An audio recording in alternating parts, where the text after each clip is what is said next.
Welcome to Conversations at the Table. I'm your host, Laura. Thank you so much for being here today, for joining me, taking the time to watch our video today. My appreciation and gratitude is absolutely overflowing.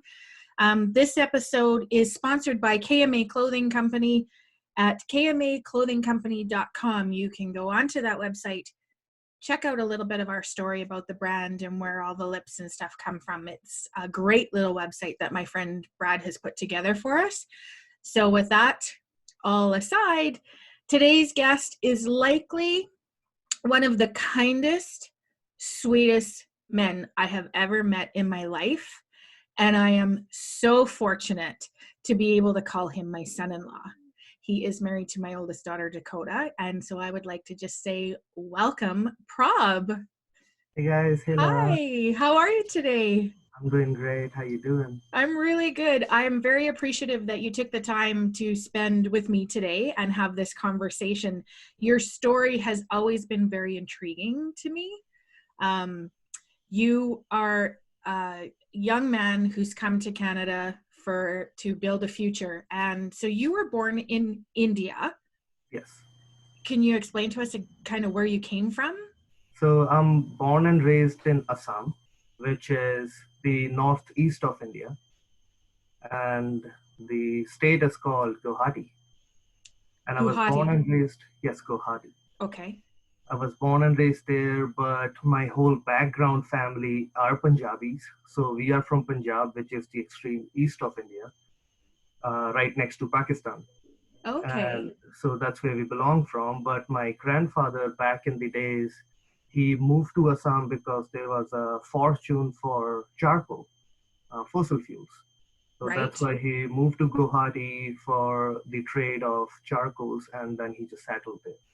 Okay. So you lived there all in Assam in your whole upbringing until you came to I did live there for a big chunk of life, I would say, but also we moved to Punjab when I was maybe 1999, I think when I was maybe 5 or 6 years old. We moved to Punjab for 5 years because my dad had some business to do, and then we just lived in Punjab for 5, 6 years, and I came back in 2014 back to Guwahati, and since then I was just living there till 2014 when I moved to Canada. Right. And you moved to Canada. You just said 2014. Yes. So you were how old at that time, Prabh? I think I was like 19. Wow. That's pretty incredible. That's a huge leap of faith to leave your family, your country, yes, to come to Canada. You came here to go to school, correct? Yes, I did. Okay. Can you give us a little bit about that, about where you came, where you ended up choosing to come to, and what you were doing there? Well, I feel like I just went with the flow. I didn't know where I was going. Right. So after I finished my high school, I moved to Punjab because my cousins were living there and it was a party time for us because done school and we just gonna chill. So I chilled for a year living in Punjab with my cousins. And then one of my cousins was planning to go to Australia or maybe Canada. And I just asked them what's the process like. And so I just lived in Punjab and went through the whole process of moving to Canada, but it was not under my radar that I was going to go abroad. And then my dad was like, well, he'll support me with financially for the college tuition fees. And I was like, well, if you're going to do that for me, then I'll definitely take the opportunity to, have exposure of a different world. So right. I found a counselor and his name was Satwinder, I guess. And he helped me out with the whole process in 2014. It was not pretty simple. It was a long legal process, especially in India, where if you have to go to a government office, it's just a lot of trouble. You have to bribe people, and it's a long process. So it took me 6 or 8 months doing my IELTS exam, which is an English speaking course, which is a recommended course which I have to do to move to Canada. And then had to do a lot of filing. I applied for my visa. I got my visa in 2014, I think in August. And in September, end of August, I moved to Castlegar. and I had no idea where I was going. My counselor gave me option of 3 colleges. One was Seneca College in Toronto, and then one was in Vancouver, and then one he said Selkirk College, and I said, well, Selkirk sounds really cool, so I'll rather go there. And he also said that Vancouver is just 45 minutes away, so you can Oh. just. I was like, what? And when I moved here, I did my immigration in Toronto, came to Vancouver, stayed there overnight because I had my Castlegar flight next morning. And when I get into my Castlegar flight, it looked literally like a small plane, like a Jurassic Park flight. And Right. the plane just took me over the mountains, and I was like, where am I even going? And I had no idea. I had no relatives. I have nobody. I just did it.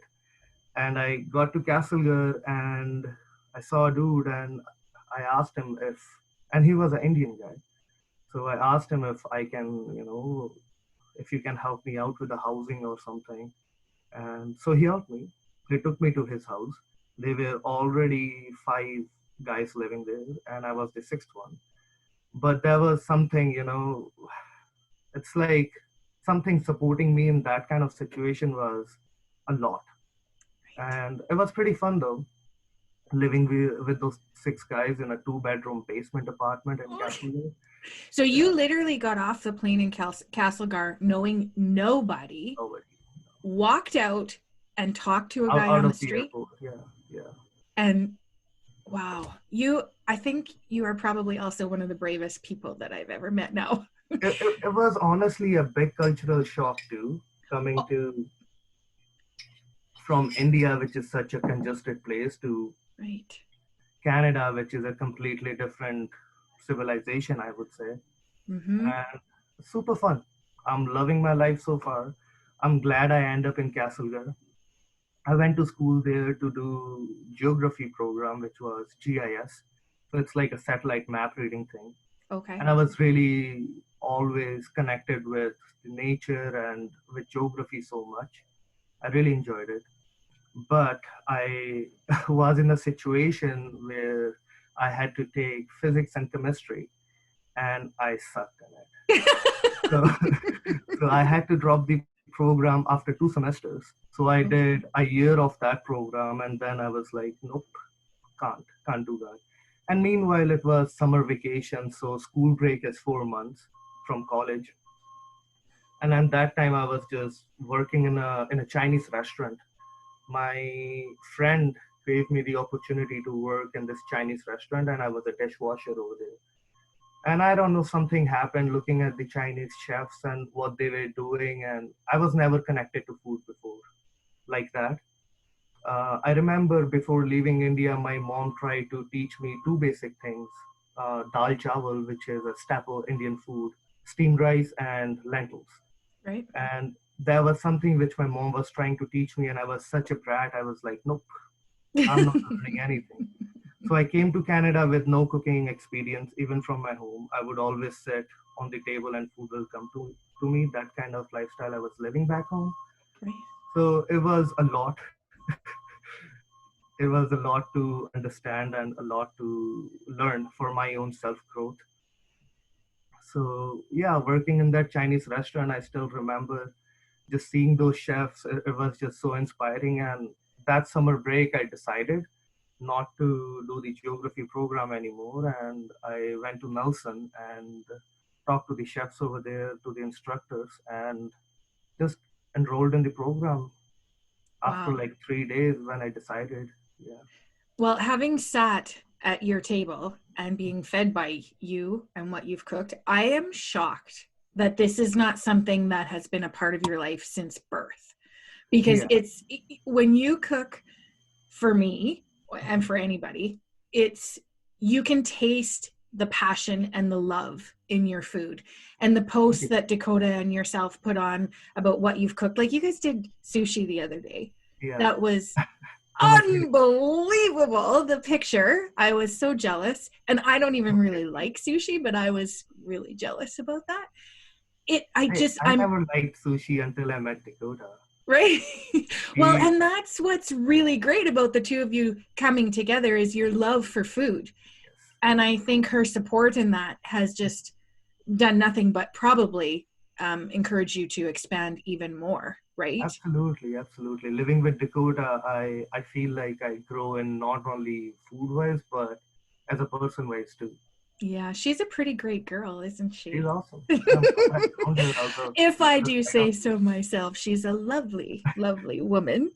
see it. So do you find okay, so that you took Dakota back to India this January, and that was the first time you've traveled back since you've been here for 5 years, Maybe this, yeah. correct? Yeah. How was it going home? Was it a completely different situation for you? Tell me a little bit about how that felt for you. It felt new because I had a big break living in India from India, just living in Canada for 5 years. And I feel like I have outgrown myself mentally living in this environment and learned many different things. And I definitely, going back to India, I definitely experienced some new emotions which I never did. Okay. Seeing things which I never used to think in a different perspective. I was seeing those things in a very different kind of view. So it was, I would say, a very interesting learning curve to go back to India and just to refresh my mind. I feel really good though. When I came back home to Nelson, I was refreshed. I Right. felt so good. I was like all revitalized coming back from home, and it just felt really nice. Yeah, So did it with you saying that, did it give you reassurance that you made the right decision to come here? absolutely. Yeah. And I Absolutely. love I love that you get that when you leave someplace, you come someplace new, even if it doesn't have to be country to country, but even city to city, and you go back to where you're from and you Yeah. see things in a different light. That to me says how much a person has grown. Yes. And it's so, your story is so inspiring to me. I just want to hear you say more. I want to hear you say more. So my next question for you would be, actually, okay, so I said on a previous conversation that you said to Dakota, we live in a world that has changed, and now must our dreams and goals changed. Yes. How has this self-isolation, coronavirus, quarantine tragedy changed you? What are you thinking differently? What has switched for you? Well, I feel like all the things I was kept in, like all the roles I was expecting to perform, are cut off now. Going to work, doing things for them, everything's cut off now, and I'm like isolated myself completely. And right now, here, me within my own self, analyzing, and it's been a very interesting time so far. Right. Lately, I ordered 3 instruments. I got a kalimba. I Oh, got a, I don't know how to say this. This guy? okay. Like a little xylophone? Yes, Okay. xylophone. And I'm practicing a lot on my piano. And lately, I'm writing a lot as in Hindi poetry, or trying to use some Urdu poetry or Punjabi poetry. Right. So it's been pretty artistic so far, growing wise, and I always wanted to do it. Right. Since maybe a year and a half, I would be like, oh, I wish I can play piano. But now when I have the time, I'm making sure that I utilize it in the right way. That's exciting. That's so exciting. And you're teaching yourself. Absolutely, Yeah. absolutely. I'm glad Um, I'm doing. sorry. I'm glad I'm doing it. Yeah, that's a pretty constructive thing to do with this time off that we have. Um, what did you, there's so much going through my brain right now. I'm sorry. I'm stuttering a little bit. It's okay. We have all the time. Yeah, that's, we have all day long, don't Yeah, we? nothing to do. Right. So tell me a little bit more about the process to come here. Like now that you came on a working visa, correct? I came on a student visa.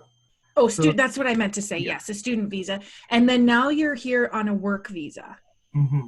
Yes. So where are you at in that kind of process? You're trying to become a permanent resident, is it, or a Yes. landed Yes. immigrant? How does that work? So the thing is, I when I apply from India for a college to Canada, they enroll me in two programs, one which is a 1 year program or a 2 year program.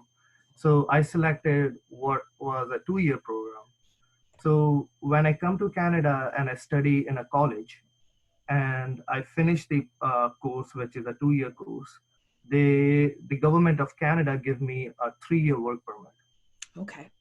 And depending on the course, they also provide permanent residency to the people. So, for example, in British Columbia specifically, there's a decline in hospitality. I mean, increase in hospitality, but decline in the workers, as in chefs or Right. as in restaurant hosts or waiters.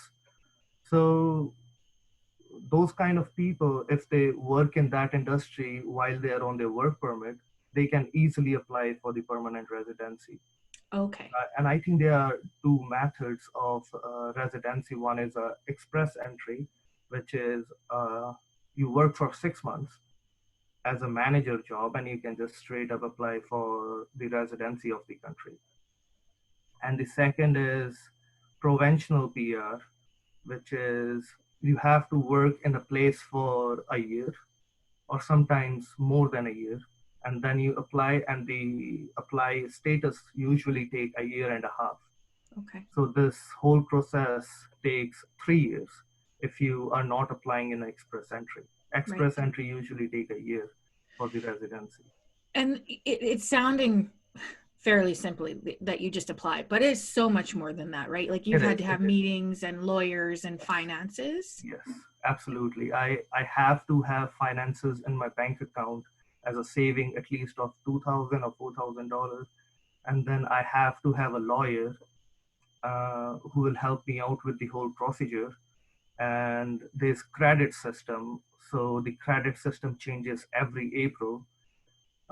So now if I'm a student and I finish my graduation, but in India I just finished my high school, I never did college in India, but I came to Canada and did college. And applying for my PR, my credit score will be around 98, for example. And the government is telling me that I need 105 credit to apply for a permanent residency. So in those terms, I can't apply.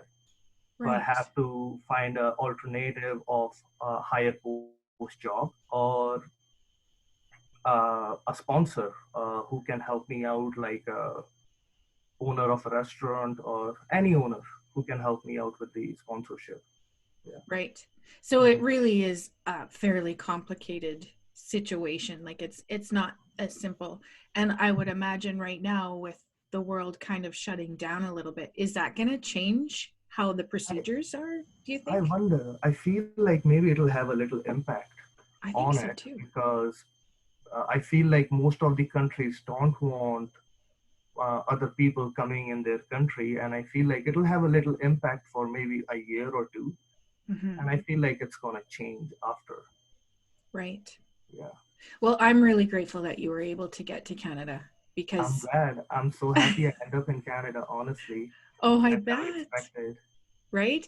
Do Yeah. you, is, so being here, one of the things that I'm trying to get out is you came here for opportunity and how wonderful it is that you've been able to, look after yourself, go to school, get an education, work in that field. And people who are born and raised here take that for granted. So Absolutely. getting to know you has really made me very grateful for where I was born Mhm. and the opportunity that Canada has to offer. I agree to that. It's for sure because I'm coming from a country where everything is about let's adjust a little bit, Mm-hmm. because it's a small piece of land and the population is the second highest. So I feel like coming to a land which is wide open and people with a different mindset, it definitely brings a change to a second person who's coming from those countries. But I feel like living in that environment, people also tend to forget that what they actually have or what the government is actually providing you. Right. Yeah. Yeah, So I I feel like agree. I'm blessed that I came to Canada because the opportunities, the exposure, knowing so many people, it's a very educational thing. I feel like so far. Right.